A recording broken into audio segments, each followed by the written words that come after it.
Good evening అన్న. బాగున్నా sir. మీరు బాగున్నారా? అవునవును, చాలా రోజులు అయింది. ఈ రోజు పిల్లలతోటి అజయ్ అనే పిల్లగాడు వచ్చిండే ఇంటికి. వాళ్ళ పాపం ఆ పిల్లలు ఏడుస్తున్నారు, వాళ్ళ భార్య ఏడుస్తుంది. ఏందంటే ఇట్లా దారుణంగా కొట్టిర్రు. ఎస్హెచ్ఓలో మీరు ఉంటారు కదా సాగర్ లో, అక్కడనే జరిగింది. 3 రోజుల క్రితం అజయ్ అనే పిల్లగాడిని మీ దగ్గరికి ఎస్ఐ ఇక్కడున్న హోంగార్డులతోటి కొట్టుకుంటా తీసుకురమ్మని చెప్పిండు. ఆయన చంపుదాం అది ఇదని భయపెట్టించుకుంటూ వచ్చిందంట. వాళ్ళు వచ్చిన తర్వాత అక్కడ దాకా రీచ్ అయిన తర్వాత మరి మీరు కూడా ఉన్నారంట. మరి ఎందుకు పెట్టినా ఏదో పోస్టులు ఏంటంట, జానారెడ్డి గారి మీద ఏదో పోస్ట్ పెట్టడం. సార్ కేసు కానివ్వండి అన్న, కానీ తీసుకొచ్చిన విధానం కరెక్ట్ కాదు కదా. ఏదో ఉగ్రవాదిని తీసుకొచ్చినటువంటి మెడల్ని ఇట్లా లాక్ చేసి, మోచేతో లాక్ చేసి పిడిగుద్దులు గుర్తుకుంటా, అది కాదు కదా పద్ధతి. మీరేమన్నా నోటీస్ ఇచ్చేస్తే కేసు చేయాలి, అంతే కదా. కనీసం అన్నం కూడా పెట్టలేదు అన్న అంటే మరి 2 రోజులు ఎందుకు చెప్పలేదురా అంటే భయంతో వాళ్ళు అసలు వణికిపోతున్నారు. వాళ్ళు పిల్లలు కూడా ఏడుస్తారు. కూసోబెట్టి కనీసం మధ్యాహ్నం అన్నం కూడా ఇవ్వలేదంట. నీళ్ళు అడిగితే నీళ్ళు తాగి బతుకురా, నీకెందుకురా అన్నం అన్న అని ఒక అమ్మబూతు కూడా తిట్టిరంట. మీ ఎస్ఐ తిట్టినంట. అందుకే ఎస్ఐ ఫోన్ కొట్టినా, నదివడగా నీళ్ళు తాగి బతుకురా, నీకెందుకురా అన్నం అని అన్నాడంట. ఎంత ధైర్యం అన్న, నాకు అర్థం కాదు. ఆయన చేసినా నిజంగానే తప్పన్నా. నేనేమంటున్నా, ఒకవేళ నేను ఎమ్మెల్యే ఉన్నా, నాది ఎవరన్నా వర్ధంతి అని పెట్టి ఎవడన్నా పెడితే వాని మీద కేసు చేస్తారు. ఎఫ్ఐఆర్ చేస్తే ఏం చేస్తారు సార్? వస్తారు, ఆయన నోటీస్ ఇస్తారు. ఏం చెప్తారు? నోటీస్ ఇచ్చేసినాం, ఒక ఎఫ్ఐఆర్ రాసినాం అని చెప్తారు. డన్, అయిపోయి. నేనేమో వద్దంటున్నా అంతకు మించి. కానీ కూసోబెట్టి ఎవడో ప్రైవేట్ వ్యక్తి వచ్చి ఇంక అన్నం వేయకూర్రి, అది అఫీషియల్ అంట. నేను అందుకే ఏమంటున్నా అంటే, నేను ఇది ఎస్పీ లెవెల్ తీసుకపోతే హ్యూమన్ రైట్స్ కమిషన్ దాంట్లో కూడా వేస్తా. సీసీ ఫుటేజ్ ఎక్కడ పోతే చెప్తున్నా.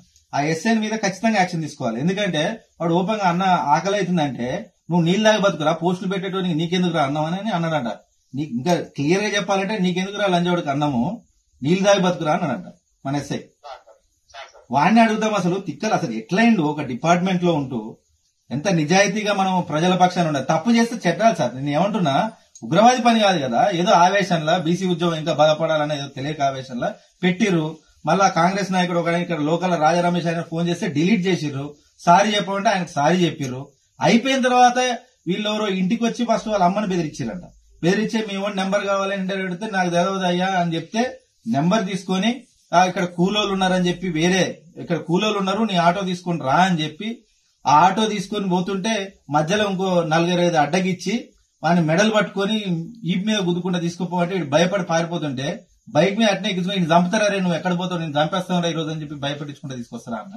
నేనేమంటున్నా అంటే అల్టిమేట్ గా సామాన్యుల మీద, ముఖ్యంగా మనం బలహీన వర్గాల నుంచి వచ్చిన సామాన్యులను ఇట్లా బెదిరిస్తే రేపనాడు మనం ఇంకా ఉడిగం చేసుకుంటే బతకాలి తప్ప ఇంకొకరి కింద మనం లేవలేమన్నా. ఇదేం బతుకులు నాకు అర్థం కాదు. మీ వాళ్ళందరూ ఎంత నిజాయితీగా తీసుకొచ్చినా నేను ఇంత నిజాయితీ తీసుకొస్తా ఆ ఎస్ఐ అనేటోడు గట్ట మాట్లాడొచ్చా? నీకెందుకురా లంజోడగా, నీకెందుకురా అన్నమంటాడు అన్నవాడు. నాకు అర్థం కాదు ఎక్కడ ఎస్ఐ అసలు, నాకు అర్థం కాదు. ఆయన కూడా అదే సామాజిక వర్గం నుంచి వచ్చినానే కదా నేను ఇచ్చింది సార్. నేనేమంటున్నా, ఎస్ఐ మీద మీరు యాక్షన్ తీసుకోకపోతే మాత్రం ఇది ఖచ్చితంగా హ్యూమన్ రైట్స్ కమిషన్ వేస్తా. మీరు సీసీ ఫుటేజ్ ఇప్పుడే అంటారు. ఒక సీఐకి తెలియకుండా 3 రోజులు మీ స్టేషన్ లో కూర్చోబెడతారా అన్న? నాకు అర్థం కాదు. అన్నం పెట్టకుండా అక్కడ ఆటో పెట్టి ఇక్కడ పిల్లలు ఉంటారు. రేపటి నుంచి మీడియా వాళ్ళు మొత్తం తిప్తా, వీళ్ళింటి దగ్గర తిప్తా, మీ దగ్గర తిప్తా. ఇది అంత ఈజీ వదిలిపెట్టదు సార్. ఎందుకంటే మీ సీసీ ఫుటేజ్ అయితే ఎక్కడ పోదు కదా. ఉదయం నుంచి సాయంత్రం దాకా అయితే ఖచ్చితంగా ఉంటది కదా సార్, ఖచ్చితంగా ఉంటది కదా. నేనేమంటున్నా, జరిగినట్టుగా ఈయన 48 గంటలు గడిచినటువంటి 48 గంటలు అంత ముందు రోజు జరిగినటువంటి మధ్యాహ్నం నుంచి జరిగినటువంటి పూర్తి సంఘటన గంటకు ప్రతి ఒక్క మీడియా ఛానల్ కి వివరిస్తాడు. మీరు కూడా సిద్ధంగా ఉన్నారు సార్. ఎందుకంటే పోలీసు వాళ్ళ దగ్గరనే సీసీ ఫుటేజ్ లో మీరు ఏం చేస్తారని కాదు, దీన్ని నేను నెక్స్ట్ లెవెల్ తీసుకెళ్తా. ఒప్పుకున్నట్టు జరిగినట్టు చేస్తే ఎస్ఐ మీద యాక్షన్ తీసుకుంటే నేను ఇక్కడనే వదిలేస్తా. ఎందుకంటే నా బాధ ఏంటంటే, మీరు ఆయన మీద ఎఫ్ఐఆర్ రిజిస్టర్ చేయరు, ఆయన నోటీసులు పంపిరు. అరే నువ్వు ఇట్లా తప్పు చేసినావురా బాబు, ఇది తప్పని చెప్పురి. అది పెద్ద సెక్షన్ లో అయితే మీరు జైలు పంపిస్తారో, లేకపోతే మాలాంటి వాళ్ళు వస్తే స్టేషన్ బెయిల్ ఇస్తారో. ఇది పద్ధతి. కానీ ఇంతకు మించి పద్ధతులు ఉండదు సార్. అజయ్ అని 11వ వార్డు హాలియా మున్సిపాలిటీ. ఈయన చేసిన తప్పిదం ఏంటంటే, మొన్న బీసీలకు సంబంధించినటువంటి వరంగల్ మీటింగ్ కి పోయి రావడంతో పాటు అక్కడ పైనుంచి ఏదో వాళ్ళు వర్ధంతి అని చెప్పేసి, మరణం అని చెప్పేసి ఏదో ఇక్కడ కాంగ్రెస్ పెద్ద నాయకుల మీద ఒక ఫోటో రిలీజ్ చేస్తే దాన్ని ఆయన సోషల్ మీడియాలో పోస్ట్ చేయడం. ఖచ్చితంగా ఒక మాజీ న్యాయవాదిగా ఇక్కడ ఈయన చేసింది తప్పని నేను కూడా చెప్తాను. కానీ ఇక్కడ స్థానికంగా ఉన్నటువంటి పోలీసులు ఒక రౌడీల్లాగా వ్యవహరిస్తూ ఈయన మీద తీసుకున్నటువంటి చర్యలు చాలా దుర్మార్గంగా ఉంది. ఏదైతే 7వ తారీఖు నాడు మధ్యాహ్నం, అంటే అంతకుముందు ఒక రోజు ముందు ఏమైతుందంటే ఈయన పోస్ట్ పెట్టడం వల్ల స్థానికంగా ఉన్నటువంటి ఒక కాంగ్రెస్ నాయకుడు ఈయన దగ్గరకు వచ్చి ఆ పోస్ట్ డిలీట్ చేయమంటే డిలీట్ చేస్తాడు. నువ్వు ఆ పోస్ట్ డిలీట్ చేయకపోతే మిమ్మల్ని ఎంతవరకు తీసుకపోవాలో అంతవరకు తీసుకొని బెదిరిస్తే ఎందుకులే అన్న దాంతో పంచాయతీ. ఇక్కడ జయారెడ్డి గారు పోస్ట్ పెట్టిన మాట వాస్తవం, అది డిలీట్ చేసుకుంటా, నాతో ఎందుకన్నా, నాకు పిల్లలు ఉన్నారు, నేను ఆటో నడుపుకుంటా, నాకెందుకు ఈ పంచాయతీ అని మన అజయ్ ఆ పోస్ట్ డిలీట్ చేసిన తర్వాత 7వ తారీఖు నాడు మధ్యాహ్నం మఫ్టీలో ఇక్కడ స్థానికంగా ఉన్నటువంటి విజయ్ అనే ఒక హోంగార్డు ఈయనకు ఒక కస్టమర్ లా ఫోన్ చేసి ఇక్కడ పక్కన రైతులు ఉన్నారు, వాళ్ళని వేరే కాడ దింపాలని ఆయన పిలవడం, అక్కడి నుంచి ఈయన తీసుకురావడం, ఈయనకు అనుమానం వచ్చి అక్కడి నుంచి మీరు నన్ను వేరే కాడికి తీసుకుపోతున్నారు, అక్కడ కూలీలు ఎవరు లేరనగానే అప్పుడు హుటాహుటిన పక్కన బైక్ లో వచ్చిన కూడా ఈయన మీద ఎక్కడం, మీరు నన్ను ఏదో చేస్తట్టున్నారంటే, అరే నువ్వు ఎక్కడ పడితే అక్కడ పోస్టులు పెడతావు కదా, నీకెందుకు భయం, ఈ రోజు ఈయన అంతు తేల్చాలని వాళ్ళు ఏదో మాట్లాడుకోవడం చూసి ఆటో వెనక తిప్పంగానే ఆ మెడ మోచేత్తో పట్టుకుని ఈప్ మీద ఒక 5 పిడిగుద్దులు గుద్దినట ఇక్కడ స్థానికంగా ఉన్నటువంటి హోంగార్డు విజయ్. గుద్ది దాని తర్వాత ఇక్కడి నుంచి సరాసరి ఆ నెల్లికల్ లిఫ్ట్ దగ్గరికి ఒక గాడి తీసుకుపోగానే, అరే రైట్ తిప్పండి రా, వీడిని ఇక్కడ ఏదో చేద్దామని అనుకునే లోపు నేను సావనైనా వస్తా గానీ ఈ రోజు మీ చేతిలో మాత్రం నేను చెట్లలో పడి మాత్రం సావనని చెప్పేసి ధైర్యంగా వాళ్ళని ఎదుర్కొంటే, మీరు తీసుకపోతే పోలీస్ స్టేషన్ తీసుకపోరు, కానీ ఇట్లా నన్ను ఎక్కడ పడితే అక్కడ తీసుకపోవద్దని చెప్తే సరాసరి పోలీస్ స్టేషన్ తీసుకుపోయినా. వాస్తవం 7వ తారీఖు నాడు అది సాయంత్రం టైంకి అక్కడ పోలీస్ స్టేషన్ తీసుకుపోయిన దగ్గర నుంచి ఆ రోజు రాత్రి వరకు కనీసం మంచినీళ్లు, ఆకలి అవుతుందని చెప్పినా కనీసం అన్నం కూడా పెట్టకుండా తీవ్ర హింసలు పెట్టడం, అక్కడి నుంచి కూర్చోబెట్టి, అంటే హింసించడం అంటే కొట్టడంతో ఒక్కటే కాదు, అక్కడ మీకు అన్నం దొరకకుండా చేయాలి, మీరు నీళ్లు దాగి బతుకురా అని అడ్డగోలు అక్కడ స్థానికంగా ఆ సాగరు పైలాన్ హిల్కాల్ ఉన్నటువంటి ఎస్ఐ అక్కడ ఈయన తీవ్ర పదజాలంతో దూషించి, నువ్వు ఏ ముఖం పెట్టుకుని పెట్టినవరా పోస్టులు అంటే, డిలీట్ చేసినా కదన్నా, నాకు తప్పైంది వదిలేయండి అన్నా గానీ ఆ రోజు నైట్ వదిలేసి అక్కడి నుంచి మళ్ళా సరాసరి లారీ ఎక్కి ఇక్కడ ఆటో తీసుకుని మళ్ళా రిటర్న్ వచ్చిన తర్వాత పొద్దునట్టు రాకపోతే నీ చెండాలు వదులుస్తా అని చెప్పేసి దారుణంగా మళ్ళా బుద్ధులు మాట్లాడితే, ఇక్కడి నుంచి మళ్ళా 12 గంటలకు స్టేషన్కి వెళ్తే మళ్ళా రాత్రి వరకు కూర్చోబెట్టుకుని కనీసం ఒక్కసారి కూడా అన్నం పెట్టకుండా నీళ్లు దాగి బతుకురా అని చెప్పి మళ్ళా అదే గలీజు పదాలతో ఈయన తిట్టడం. దాని తర్వాత నెక్స్ట్ డే ఇక్కడ స్థానికంగా ఉన్నటువంటి ఆ టీం ఏదైతుందో, ఇక్కడ వాళ్ళు వరంగల్ వెళ్లిన టీం ఏదైతుందో ఆ టీంతో పోయి మళ్ళీ ఆయన ఫోన్ తెచ్చుకున్నాడు.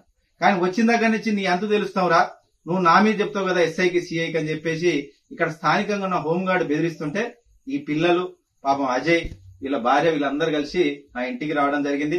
ఇక్కడికి వచ్చి వీళ్ళ జరిగిన సంఘటనతో తెలుసుకోవడం జరిగింది. సిఐ గారితో మాట్లాడుతుంటే అసలు నా స్టేషన్ అట్లాంటి సంఘటనే జరగలేదని ఇక్కడ స్థానిక సిఐ చెప్పడం చాలా బాధాకరం.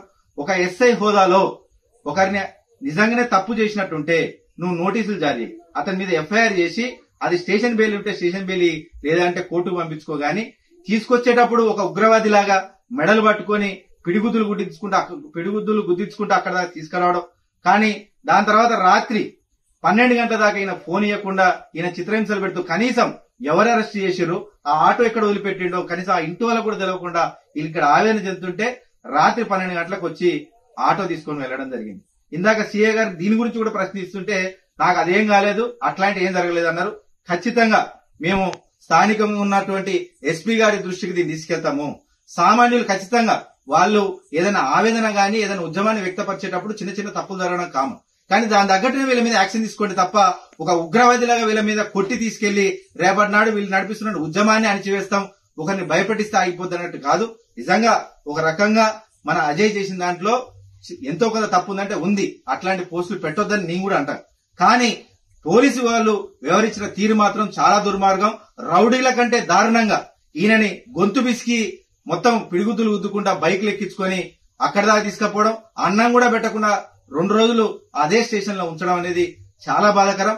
ఇది ఇక్కడ స్థానికంగా ఉన్న పోలీసులు వాళ్ళ డ్యూటీకి వాళ్ళు వేసుకున్న డ్రెస్ తగ్గట్టు వాళ్ళు ప్రవర్తించాలి తప్ప స్థానికంగా ఉన్నటువంటి ఎమ్మెల్యేల కోసం వాళ్ళకు ఒత్తాసు పలుకుతూ ఇట్లా సామాన్యులను ఇబ్బంది పెట్టొద్దు అని చెప్పేసి మరొకసారి తెలియజేస్తూ ఖచ్చితంగా ఇది హ్యూమన్ రైట్స్ కమిషన్ లో కేసేస్తాం, ఇట్లాంటి వాళ్ళకి ఎప్పటికీ అండదండగా ఉంటాం, ఇట్లాంటి వాళ్ళకి ఎప్పుడు కూడా ప్రాణహాని కలగనీయమని చెప్పేసి మరొకసారి ఇక్కడ స్థానికంగా ఉన్న పోలీసు వాళ్ళు మీ అదుపులో మీరుండండి, ఎట్లా పడితే అట్లా వ్యవహరించకండి, సామాన్యుల మీద మీ ప్రతాపం చూపించకండి, వీళ్ళని దయచేసి మీ వాళ్ళుగా భావించండి.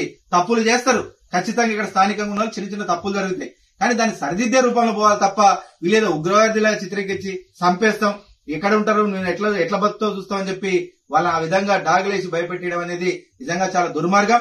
అక్కడ హిల్కాల్ ఉన్నటువంటి ఎస్ఐ గారి మీద ఇక్కడ స్థానికంగా ఎవరైతే హోమ్ గార్డులు ఆ రోజు ఈయనని కిడ్నాప్ చేయడానికి స్టేషన్ దాకా ఎవరైతే పాల్గొన్నారో వాళ్ళ మీద తక్షణమే యాక్షన్ తీసుకోవాలని చెప్పేసి స్థానికంగా ఉన్న ఎస్పీ గారికి రిక్వెస్ట్ చేస్తున్నా. ఖచ్చితంగా ఇది హ్యూమన్ రైట్స్ కమిషన్ కి కంప్లైంట్ ఇస్తాం, తద్వారా అట్నే ఎస్పీ గారికి కంప్లైంట్ ఇస్తాం. ఇట్లాగా రౌడీలాగా వ్యవహరించే పోలీసులకు వెంటనే వీళ్ళ మీద శిక్ష పడాల్సిందే, వీళ్ళని తక్షణమే వీళ్ళ మీద యాక్షన్ తీసుకోవాల్సిందే అని మాత్రం మరొకసారి వీళ్ళ ఇల్లు వీళ్ళ కుటుంబం సాక్షిగా పోలీసు మన ఎస్పీ గారిని వేడుకుంటున్న సంగతి కూడా తెలియజేస్తుంది.